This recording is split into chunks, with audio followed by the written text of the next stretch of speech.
Assalamualaikum warahmatullahi wabarakatuh. Perkenalkan, nama saya Muhammad Dafa Firjatullah, mahasiswa program Magister Kenotariatan Universitas Indonesia. Pada kesempatan ini saya akan menyampaikan secara singkat hasil penelitian tesis saya yang membahas mengenai implikasi hukum tanah adat yang ditelantarkan atau refer working, serta peran PPAT apabila dilibatkan dalam pembuatan aktanya pada studi putusan Mahkamah Agung 452K/PDT/2021. Dalam praktik, tanah adat yang tidak dikelola atau dimanfaatkan secara aktif dalam jangka waktu lama berpotensi dianggap ditelantarkan dan kehilangan perlindungan hukumnya, terutama ketika muncul pihak lain yang menguasai dan memanfaatkan tanah tersebut dengan itikat baik.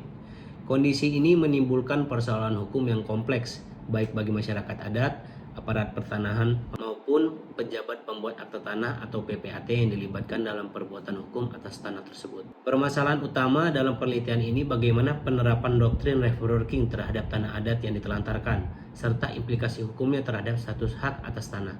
Selain itu, penelitian ini juga mengkaji sejauh mana tanggung jawab hukum PPAT apabila dilibatkan dalam pembuatan akta atas tanah yang secara adat diakui, tetapi secara hukum positif belum atau tidak terdaftar dan kemudian dinyatakan kehilangan haknya.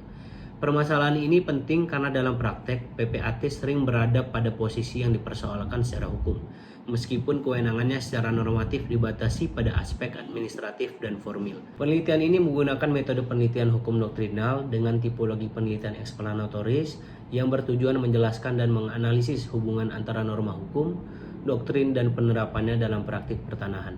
Penelitian ini bertumpu pada kajian terhadap bahan hukum primer berupa peraturan perundang-undangan di bidang agraria dan pertanahan, serta putusan pengadilan, khususnya putusan Mahkamah Agung nomor 452K/PDT/2021.